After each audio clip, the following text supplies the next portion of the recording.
오늘 말씀을 보면 예수님께서 6월절 전에 자신이 아버지께로 돌아가실 때가 이른 줄 아셨다라는 말씀이 나옵니다.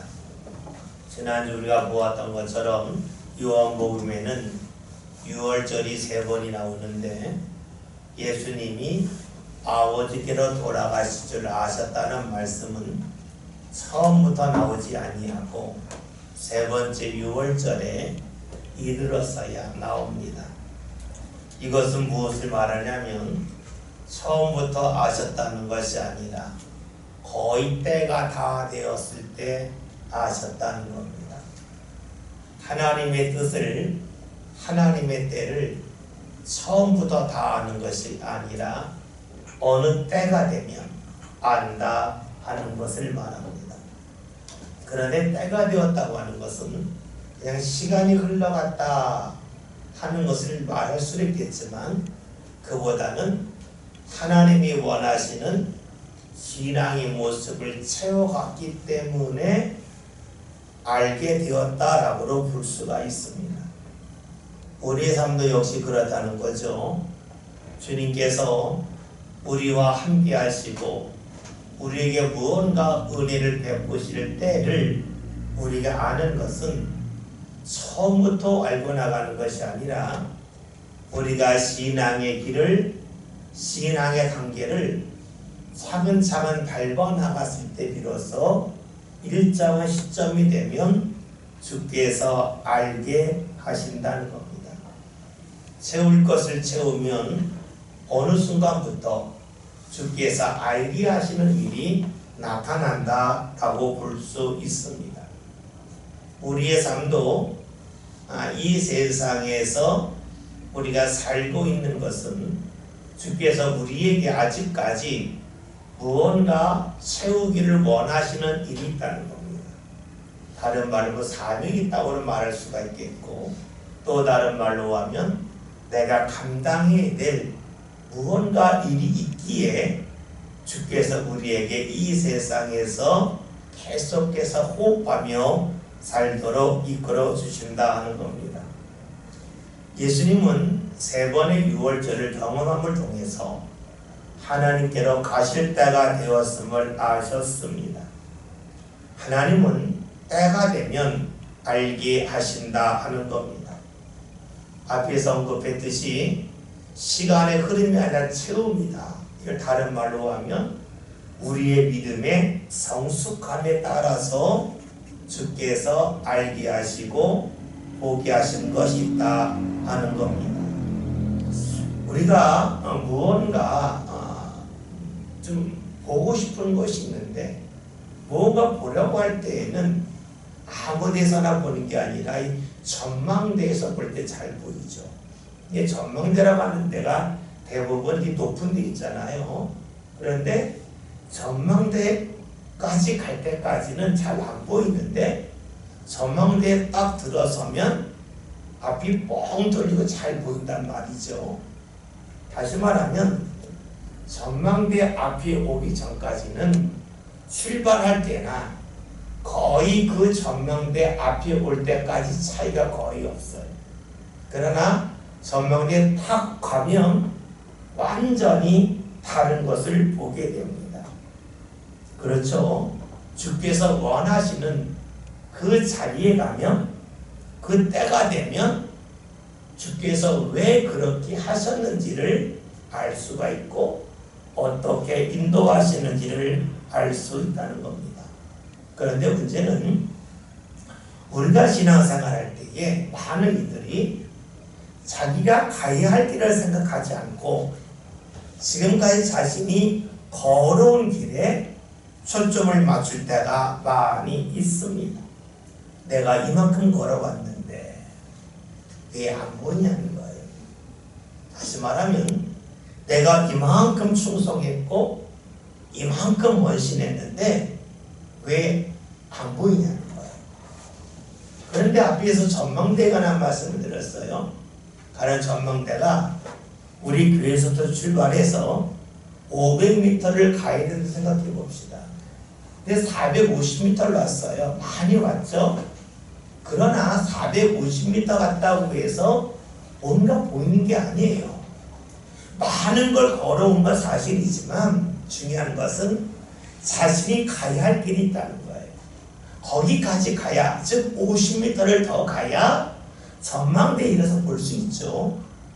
그런데 우리들은 자꾸만 내가 가야 할 길에 대하여 묻지 아니하고 내가 걸어온 길이 이만큼인데 하는데 집중할 때가 많이 있습니다.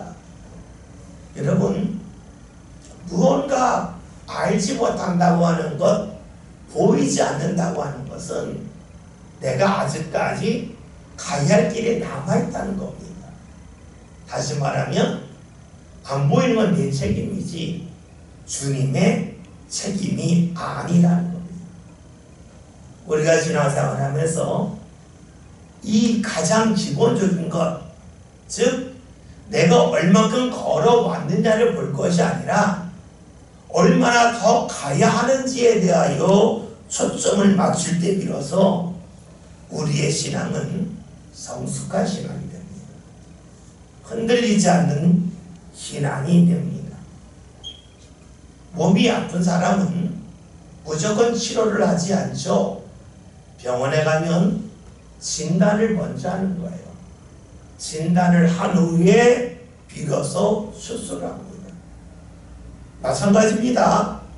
내가 지금 무언가 눈에 보이지 않는다고 할 때에, 진단을 할 때에 내가 이만큼 해봤는데, 내가 이만큼 걸어봤는데 왜 안 보이냐 한다면 진단을 잘못하는 거예요.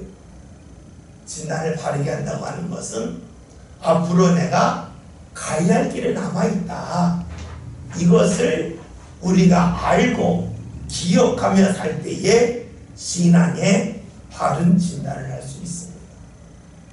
이러한 신앙의 바른 진단을 할 때 비로소 우리는 헛수고를 하지 않습니다. 내가 이만큼 걸어왔는데 왜 안 보이냐, 내가 괜히 걸어왔다 하는 마음이 들면 500m 앞에 올라가야 전망대가 있는데 450m까지 올라왔다가 도로 내려가 버리고 만다는 거예요. 왜요? 내가 이만큼 올라왔는데 왜 안 보이냐 한다는 것은 자기의 수고에 초점을 맞추는 것이지 가야 할 길에 초점을 못 맞춰요. 진단을 잘못하면 헛수고를 하죠. 우리가 병원에 가서 우리가 의사를 만나서 진료를 받잖아요. 의사가 진단을 하잖아요. 근데 의사가 진단을 잘못하면 엉뚱한데 치료를 합니다. 그래서 아프지 말아야 될 부분이 아플 때가 있고 나을 부분이 안 나올 수도 있어요. 그러니까 진단이 상당히 중요한데 우리의 신앙의 가장 기본적인 진단은 무엇이냐? 그것은 하나님이 옳고 내가 아직 부족하다는 게 있어요. 나는 죄인이고 하나님은 나를 사랑하시고 구원하신다는 게 있어요. 여러 번 말씀드렸죠. 신앙은 택시 타는 게 아니다. 기차를 타는 거다. 택시는 돈을 주면 내가 오라는 곳까지 와요. 근데 기차는 내가 오라는 곳에 오지 않아요. 기차는 항상 설길로만 다녀요. 그리고 역에서만 서요. 그러니까 신앙은 주의 은혜의 자리까지 내가 가서 받는 거지 이리로 오라 해서 되는 게 아니라는 거죠. 우리가 오늘 말씀을 읽고 예수님은 하나님 앞으로 가야 할 때를 아셨어요. 그러니까 가야 할 길을 충분히 가셨다는 거예요. 그러면 사신일에 무엇이고 오늘 말씀을 보면 세상에 있는 자기 사람을 사랑하셨다는 겁니다. 여기서 물을 것이 있어요. 그러면 그전에는 사랑하지 아니하셨는가? 하나님 앞에 갈 때 되니까 사랑하신 건가 하는 겁니다. 우리로 말하면 공부하지 않다가 학생들이 시험 발표가 나니까 공부 열심히 하잖아요. 시험 발표 나기 전과 발표 난 데 확 달라지죠. 그때가 되면 달라져요? 그러면 예수님도 그랬겠느냐? 예수님도 하나님 앞에 갈 때가 되니까 그 전까지는 살아가지 않다가 살아가신 건가 하는 겁니다. 그렇지 않다는 거예요. 예수님은 하나님 앞으로 가야 할 때가 가까웠을 때나 그렇지 않을 때나 모습이 같았다는 거예요. 이것은 무엇을 말할까요? 예수님은 자신이 걸어온 뒤를 돌아볼 때에 후회할 일이 없었다 하는 겁니다. 지금 보아도 좋다 하는 겁니다. 왜냐하면 매 순간 하나님의 뜻대로 사셨기 때문입니다. 그래서 예수님에게는 후회가 없습니다. 변함이 없기 때문이죠. 여러분들에게 이런 말씀을 자주 들은 적이 있어요. 변함이 없는 것을 다른 말로 하면 뭐냐? 그것이 초월이라는 것. 사람은 수시로 바뀌어요. 그런데 이렇게 수시로 바뀌지 않고 꾸준한 것이 뭡니까? 사람을 완전히 뛰어넘는 거예요. 이것이 바로 초월입니다. 후회가 없다고 하는 말은 다른 말로 하면 잘못된 게 없다는 거예요. 또 다른 말로 하면 죄가 없다 하는 겁니다. 여러분, 죄의 특징이 뭡니까? 죄는 지금은 시원하고 지금은 옳은 것 같은데 지내놓고 나면 틀렸다고 느끼는 게 죄입니다. 지금은 내가 이렇게 하는 것이 당연해요. 근데 하룻밤 지났더니 내가 괜히 그랬네. 잘못됐다는 거예요. 이것은 바로 죄를 말하는 겁니다. 우리가 주님 앞에 나오지 아니할 때는 나름대로 이유가 있어요. 그런데 문제는 지금 이유가 옳은 것 같았는데 내일 되고 이틀이 지난 다음에 옳다면 괜찮은 거예요. 그런데 하루 이틀 지났더니 내가 잘못한 것 같네 라고 하면 그것은 후회할 일이고 죄를 범한 거예요. 우리가 감사하지 않고 불평하는 것도 그렇죠. 지금은 불평하는 것이 당연한 것 같은데 지내놓고 났더니 괜히 불평했다 할 때가 있어요. 이것도 죄예요. 근데 예수님은 그렇게 후회할 일을 하지 않으셨다는 거예요. 예수님 오늘 말씀을 봤더니 자기 사람을 사랑하셨다 합니다. 자기 사람이 어떤 사람일까요? 요한복음 한번 볼까? 6장 37절 39절 말씀 봅니다. 요한복음 6장 37절 39절 먼저 37절 다 같이 읽겠습니다. 아버지께서 내게 주시는 자는 다 내게로 올 것이요 내게 오는 자는 내가 결코 내쫓지 아니하리라. 여러분, 어떤 사람입니까? 예수님에게 온 사람은 예수님이 쫓아내지 않는다는 거예요.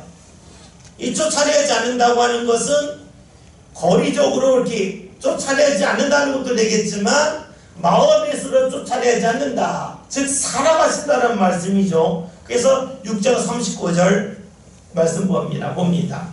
나를 보내신 이의 뜻은 내게 주신 자 중에 내가 하나도 잃어버리지 아니하고 마지막 날에 다시 살리는 이것이니라. 무엇을 말합니까? 예수님은 자기 사람들을 하나도 잃지 않기를 원하셨다는 겁니다. 끝까지 붙잡는다는 것이고 오늘 말씀대로 끝까지 사랑하신다 하는 겁니다. 즉 우리의 모습이 어떠하든지 간에 우리가 예수님을 찾으면 예수님께 오면 우리를 붙잡아 주시고 은혜 베풀어 주신다 하는 겁니다. 우리는 이럴 때가 있어요. 내가 이 모습으로 나 부끄러워서 주님 앞에 가기 어려워 이럴 때가 있어요. 그럴 때 우리가 기억해야 될 것이 누가복음 15장에는 두 번째 아들이에요. 둘째 아들은 모든 것을 잃어버리고 아버지 집에 갈 때 어떤 마음이었어요? 내가 아들이 아닌 종으로 가야 되겠다 그랬어요. 그런데 아버지는 그를 아들로 인정해 줬어요. 최악의 자리를 할지라도 주께서는 우리를 받아주신다는 거예요. 우리는 은혜를 베푸신다 그럴 때에 어떤 걸 생각하냐면 내가 원하는 것을 주신다고 생각을 해요. 근데 여러분 아시죠? 원하는 것을 주면 그 사람이 좋을 때도 있지만 그 사람이 망가질 때가 있어요. 여러분 자녀들이 단 거를 좋아한다고 생각해 봅시다. 단 거 좋아한다고 단 거를 주면 되겠어요? 아주 극단적인 예 들어볼게요. 알코올 중독자가 알코올을 원해 그걸 주는 게 은혜입니까? 아니죠. 은혜는 뭡니까? 감당할 수 있는 범위에서의 최고의 것을 주는 게 은혜. 그러니까 주께서 우리에게 은혜 베푸신다고 하는 것은 내가 원하는 것을 주시는 것이 아니라 내가 감당할 수 있는 범위에서 최고의 것을 주시는 것을 말합니다. 우리는 자꾸만 주의 은혜를 생각할 때에 내가 원하는 것을 주시는 것이 주의 은혜라고 생각하는데 그것은 절대로 그렇잖아요. 왜냐? 그만 나도 내 자녀가 원하는 걸 다 줘야 돼요. 근데 안 그렇잖아요. 내 자녀가 아무리 원해도 이것이 내 자녀에게 해가 된다면 안 주잖아요. 감당할 수 있는 범위에서 주잖아요. 하나님 주신 은혜는 그런 거예요. 그거 우리 여기서 거꾸로 생각할 것이 있어요. 내가 원하는 은혜를 주께서 아직 주지 아니하신 이유는 내가 감당할 수 있는 능력이 없다는 거예요. 우리가 잘 아는 말씀 중에 고린도전서 10장 13절 있어요. 말씀 찾아봅시다. 고린도전서 10장 13절.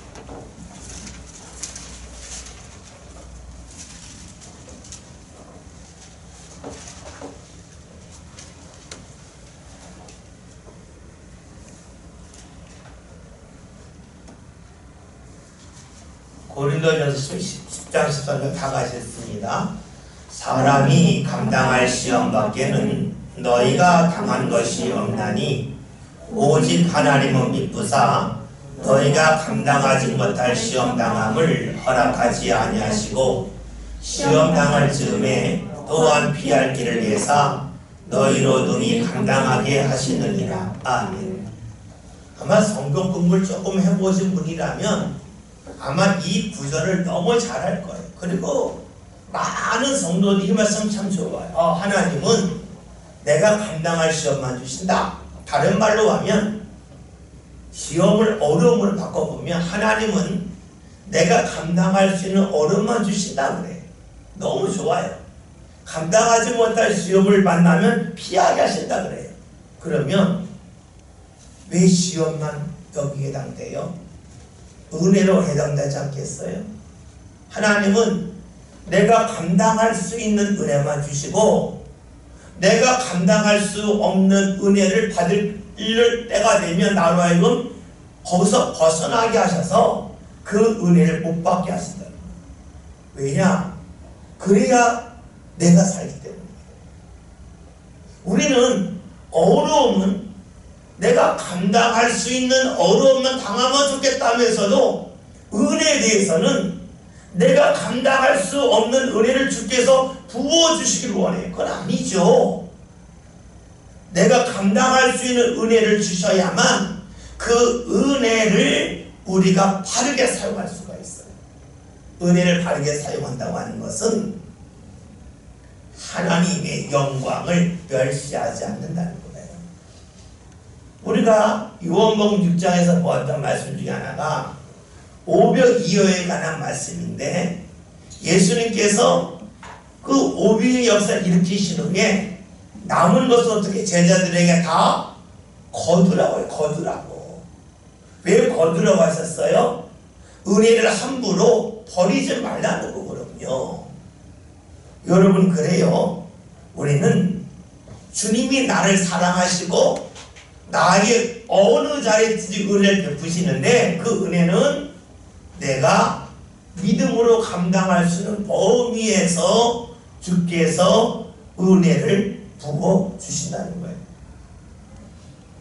오늘 말씀을 보면 예수님이 사랑하시는데 끝까지 사랑한다는 말씀이 있어요. 이 끝까지라고 하는 것은 예수님을 중심으로 볼 수도 있어요. 다시 말하면 예수님이 지금까지 예수님에게 온 사람을 사랑하셨는데 끝까지 사랑하신다. 즉 예수님에게 앞으로 더 큰 어려움이 기다리고 있어요. 십자가가 기다리고 있어요. 그러나 그 십자가의 고통 속에서도 주님께서는 주님에게 오는 사람을 끝까지 사랑하신다는 거예요. 주님의 사정이 바뀌었기 때문에 우리를 향한 반응이 다른 것이 아니라는 거죠. 우리가 누가복음 23장을 보면 예수님이 십자가에 달리셨을 때에 좌우편에 강도가 있잖아요. 그 중에 한 강도에게 주께서 오늘 밤 네가 나와 함께 낙원에 이르리라고 말씀하셨어요. 그런데 그때 예수님의 모습이 얼마나 힘들었겠어요.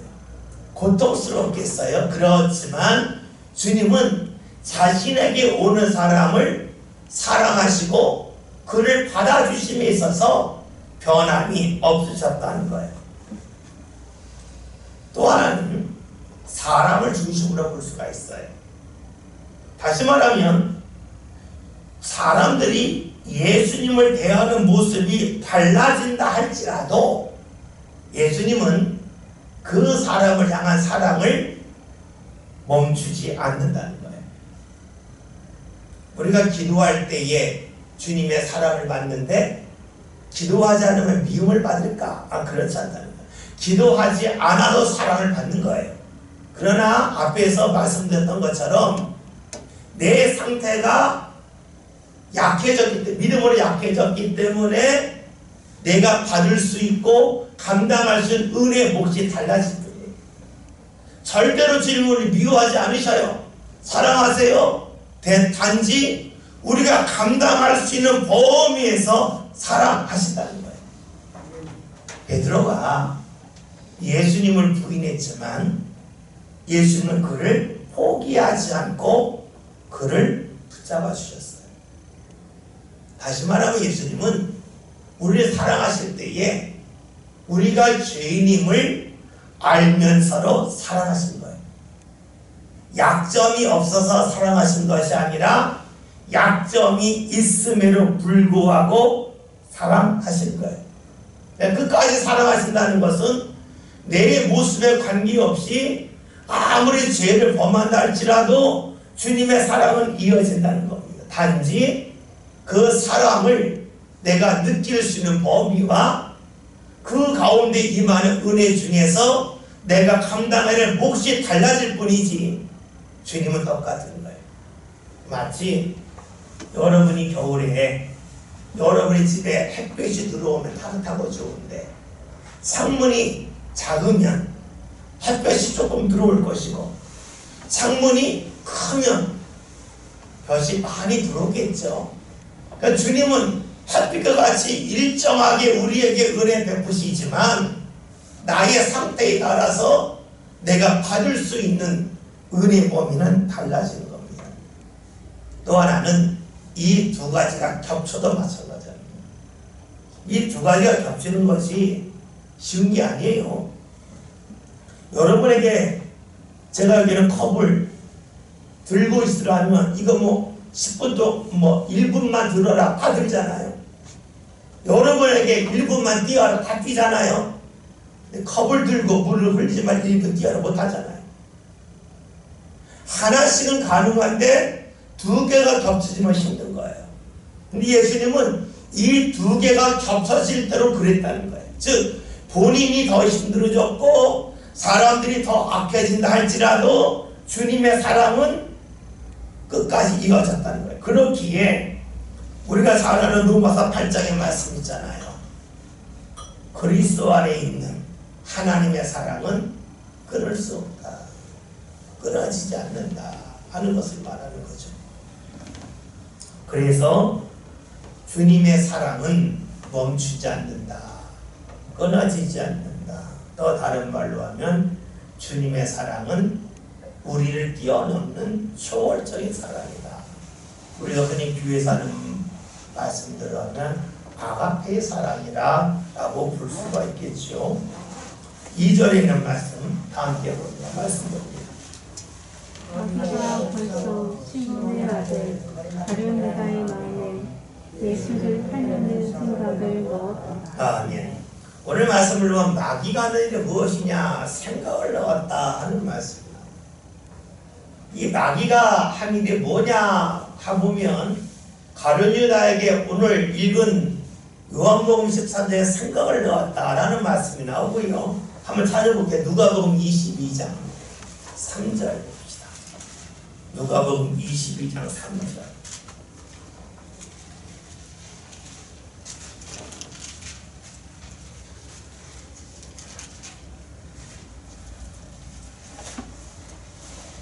누가복음 20장 3절 다 같이 했습니다.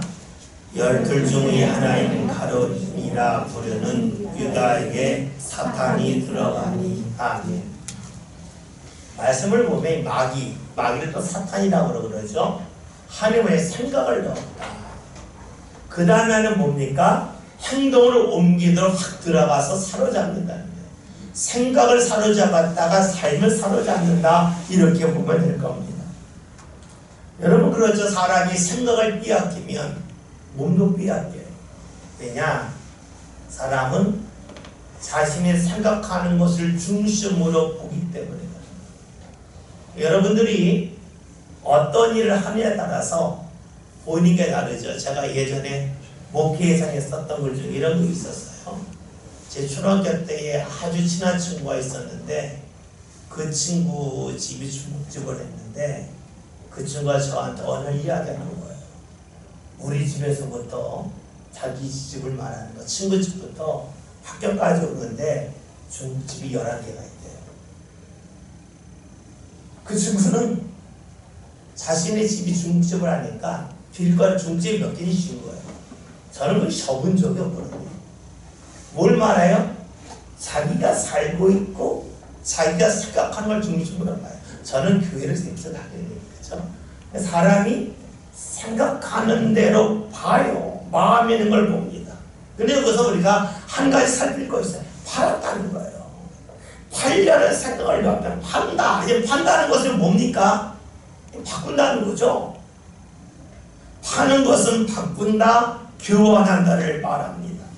그렇다면 지금 마귀가 가룟유다에게 예수님을 팔려는 생각을 넣었다고 하는 것은 다른 말로 하면 가룟유다에게 예수님보다 더 가치가 있는 것이 있다고 생각하게 한 것이 된다는 거예요. 우리가 무언가 바꾼다 그럴 때에는 손해보면서 바꾸지 않잖아요. 내가 무언가 이익이 되니까 바꾸는 거예요. 나에게 무언가 가치가 있다고 여긴 것과 바꿉니다. 간혹 가다가 일부러 손해를 보는 사람도 있어요. 내 손해보는 이유는 그 사람은 물질의 가치가 아니라 마음의 가치를 생각해서 손해보는 거예요. 그러니까 그 나름대로 자신이 이익이 된다고 생각하니까 하는 거예요. 뭐 가령 어린아이랑 80m에서 졌어요. 근데 이길 수 있는 증거예요. 왜 졌어요? 그게 좋으니까. 어린아이가 뭐 하는데 돈을 줬어요?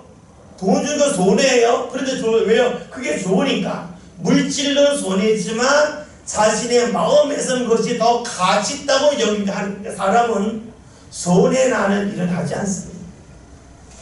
물질의 손해를 보는 사람은 나름대로 마음의 가치가 더 있다고 여기니까 알면서 손해보지 손해를 절대 보지 않습니다. 우리가 알고 있듯이 가룟유다 예수님을 은 30냥에 팝니다. 팔았다고 하는 것은 좀 다른 말로 하면 대제사장 무리들에게 예수님을 잡을 수 있는 시간과 장소를 알려주었다는 거예요. 가룟유다가 한 번 팔았다 이 성경 나오지만 실제로는 가룟유다의 소유가 아니잖아요. 그러니까 예수님을 잡아갈 수 있는 가장 은밀한 장소와 시간을 알려주었다고 보면 됩니다.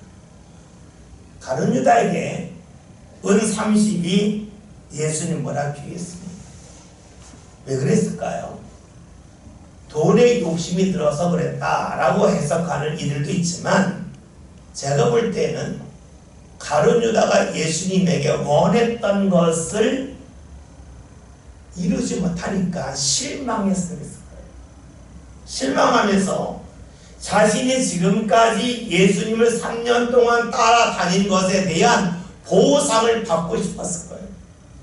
그 보상을 받고자 예수님을 넘겨주면서 은 30을 받았겠죠. 그러니까 지금 가룟유다는 보상 심리가 작동해서 예수님을 팔려고 합니다. 사람들은 누구나 다 보상 심리가 있습니다. 자신이 행한 것을 중심으로 그에 대한 대가, 보상을 원합니다. 보상이라는 말은 다른 말로 하면 거래예요.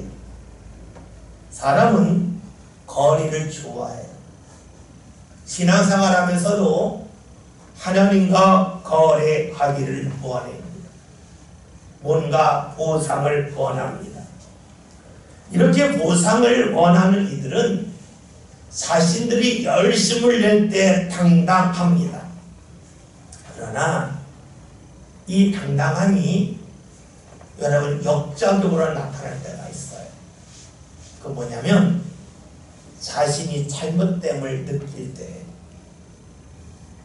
우리가 보상을 원한다면 하나님 제가 이만큼 했잖아요. 왜 안 주세요? 할 수 있어요. 그러면 똑같은 걸 한다면 내가 회의할 것을 하지 못했다면 빼앗겨야죠. 그렇죠? 그런데 여러분 이게 보상이 중심이 되는 것은 기독교가 아니에요. 타 종교는 보상 중심이에요. 그러나 기독교는 보상을 말하지 않습니다. 왜냐? 우리가 구원받은 것이 행위로 구원받은 것이 아님을 우리가 고백하는 그 순간에 우리의 신앙에는 보상이 없습니다. 왜냐하면 내가 착한 일을 해서 주의 말씀을 지켜서 내가 구원받았다는 보상이 맞아요.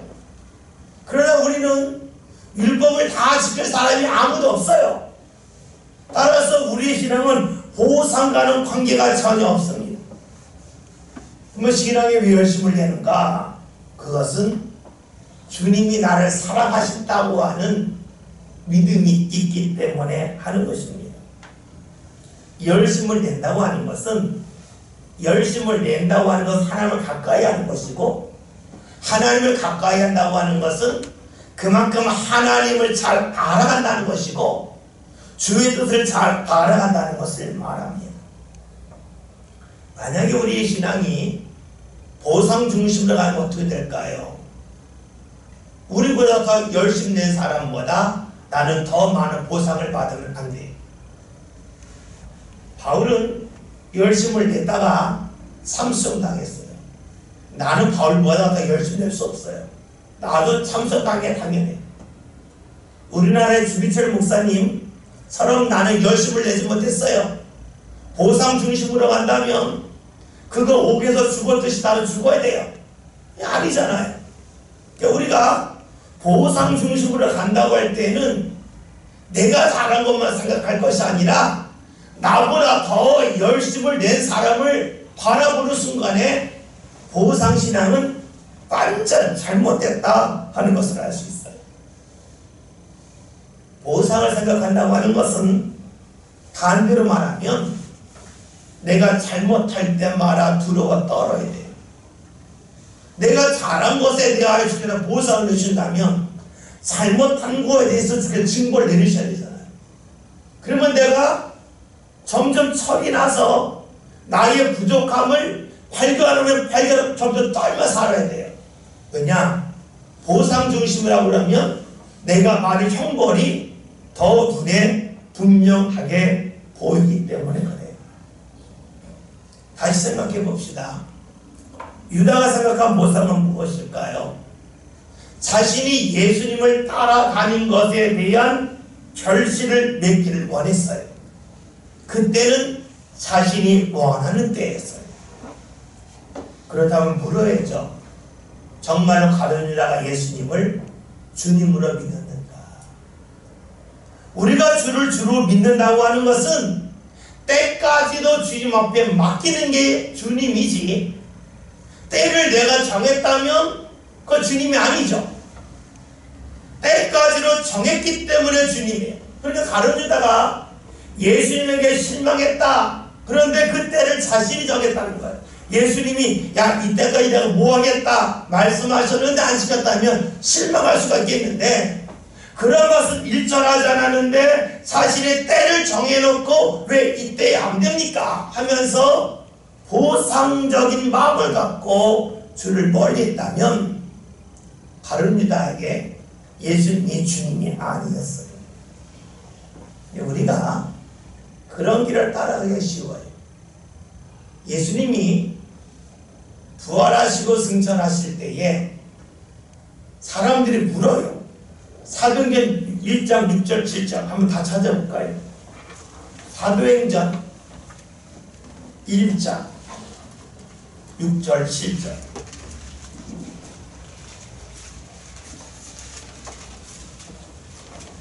이 말씀 다 같이 읽겠습니다. 1장 6절 7절에 있습니다. 그들이 모였을 때에 예수께 여쭈어 이르되 주께서 이스라엘 나라를 회복하심이 이때이니까 하니 이르시되 때와 시기는 아버지께서 자기의 권한에 두셨으니 너희가 알 바 아니요. 아멘. 예수님이 뭐라고 말씀하셨어요? 야 때와 시기는 너희가 알려고 하지 마라. 왜 알려고 하지 말라고 하셨을까요? 알고 나면 그때부터는 진정한 믿음이 없어요. 시간만 보내면 되는 거예요.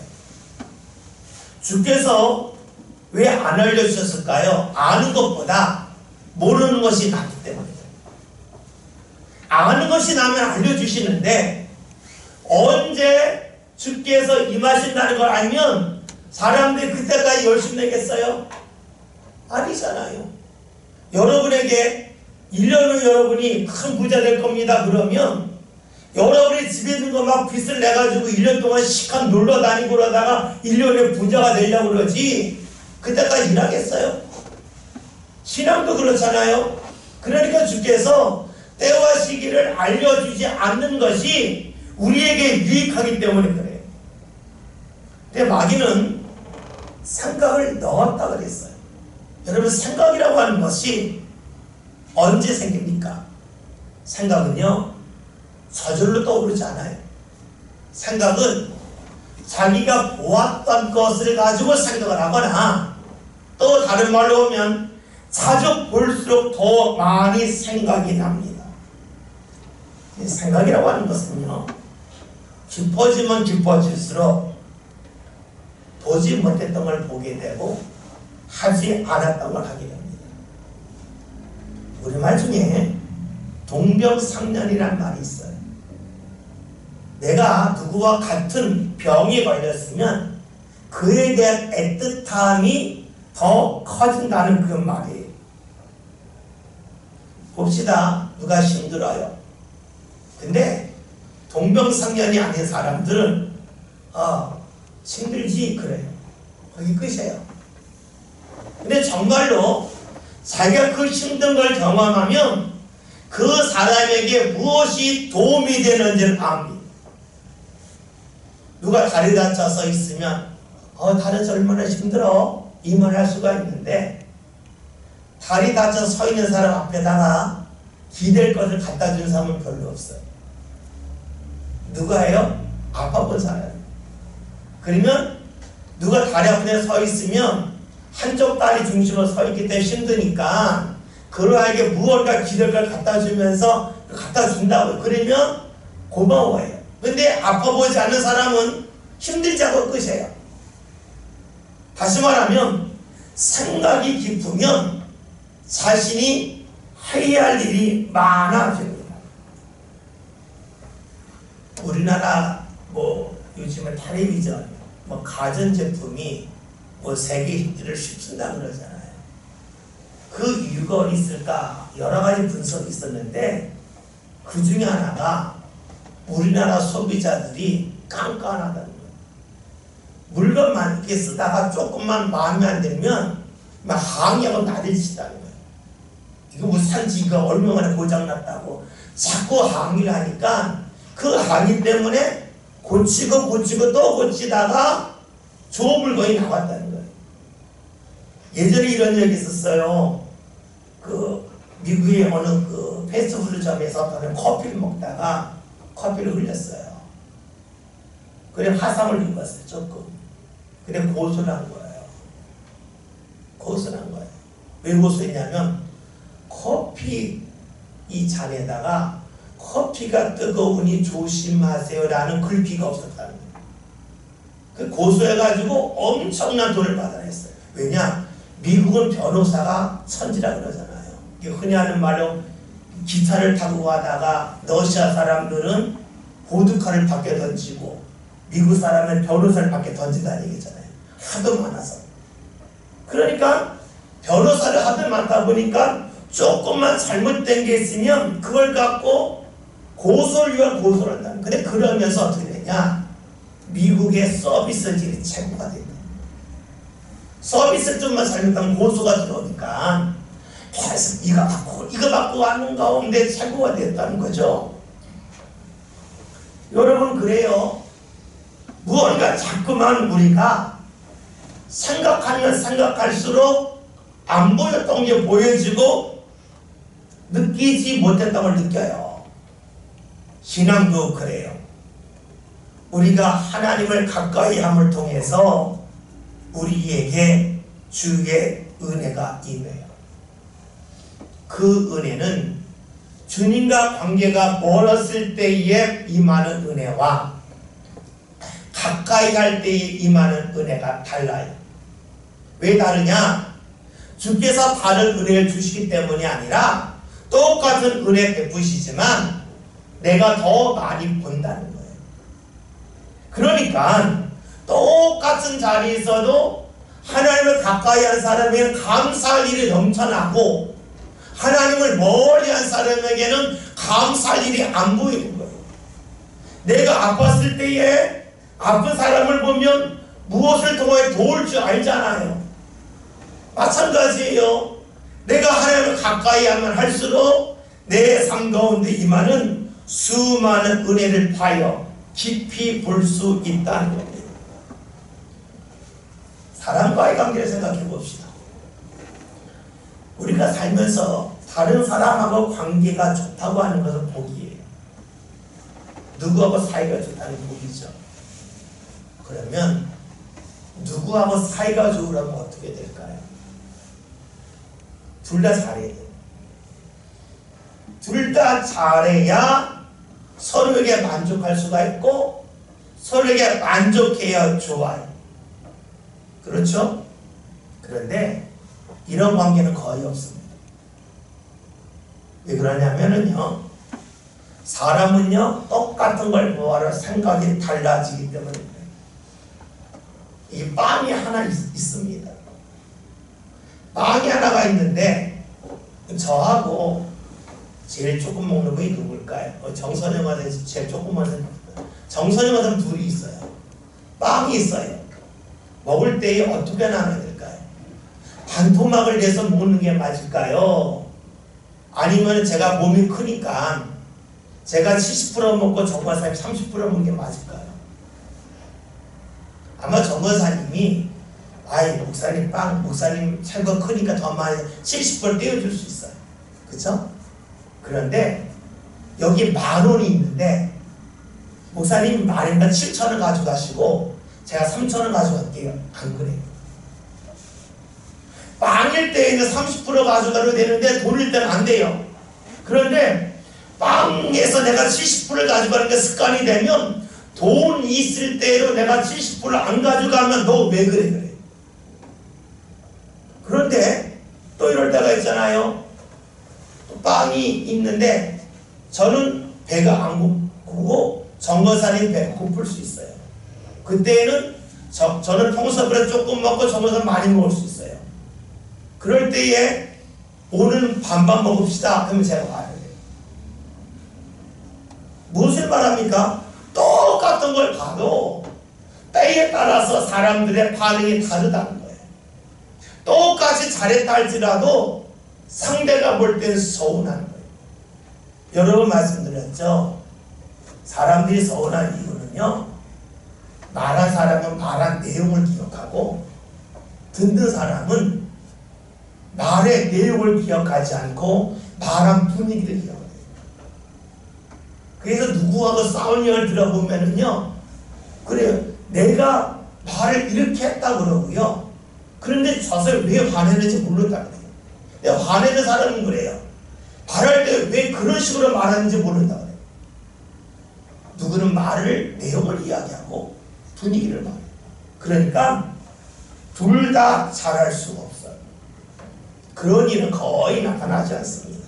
그러면 관계가 좋으려면 어떻게 될까요? 간단해요. 내가 손해보겠다는 관계 좋아요. 사람은 알잖아요. 내가 손해보는 이익 보는지 알잖아요. 근데 내가 이익 본다고 생각하는 순간에 그 사람을 미워할 수 없어요. 내가 좀 손해보겠다 하면 그와 관계가 좋아져요. 부모와 자녀 관계 볼까요? 부모가 자녀에게 청소를 내미는 거예요. 내가 너를 30년을 키웠다. 20년을 키웠다. 기저귀값이 얼마나 나갔고 너를 기를 때에 시간당 얼마씩 해서 했다. 공정하죠?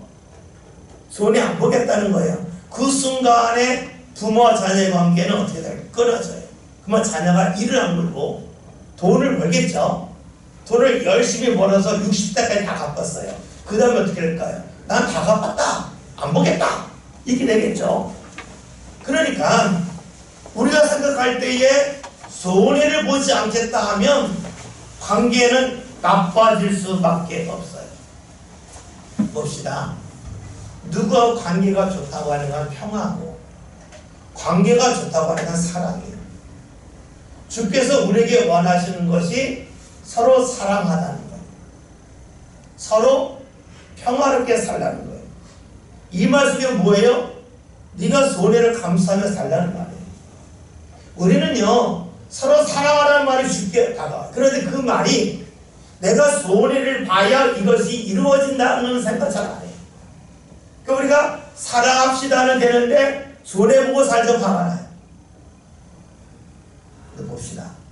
그 손해는 누가 볼 때 손해일까요? 세상에서의 손해. 그러나 그 손해를 보면서 사랑한다는 것은 하나님의 말씀을 지키는 거고 주의 마음을 따라가는 거예요. 그러니 어떻게 될까요?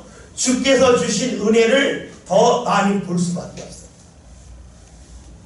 주께서 주신 은혜를 더 많이 보고 붙잡을 수 있는 거예요. 그러니까 우리가 하나님 없이 산다면 사랑하며 손해보는 것은 어리석은 일이에요. 하나님을 믿는다면, 하나님이 내 삶 가운데 역사하심을 믿는다면 손해의 기준이 달라져.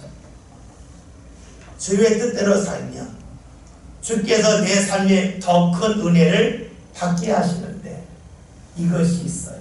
그러니까 손해를 보는 자리에서도 불평하지 않아요.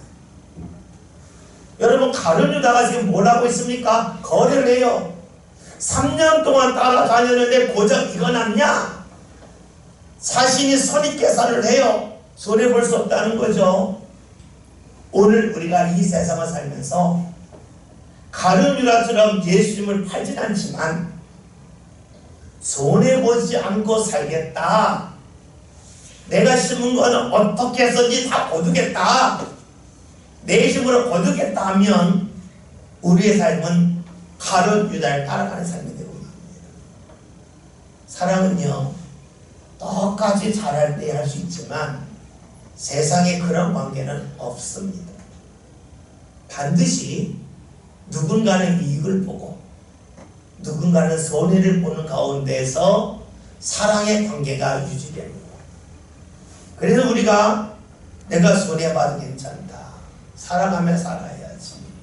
아, 그러면 하나님 기뻐하시는데, 그러면 하나님이 은혜 받는데, 우리의 삶이 그 손해를 본다고 하는 것이 세상에서만 아니라 하나님이 허락하실 은혜까지 생각한다면 그 다음에 쉬워져. 우리가 하나님을 믿는 것이 과연 무엇일까요? 우리가 교회에 와서 성경책 읽고 기도하고 찬송하고 그것도 하나님을 믿는 거지만 하나님의 계산법에 대해서 내가 받아들일 수 있는 건 아니겠어요? 우리가 예수 믿으면서 자꾸 손해 안 보려고 그래요. 손해 안 보고 손해 보면 분개해요. 그러니까 품을 사람이 별로 없어요. 그러니까 사랑할 사람이 별로 없어요. 그러니까 주님을 믿지만 주님과 관계가 깊어지지 않아요. 그렇기 때문에 은혜를 사모하면서도 은혜를 잘 못 받아요. 은혜는 주님을 따를 때예요. 사랑할 때예요. 사랑은 세상이 거래를 하면 안 돼요.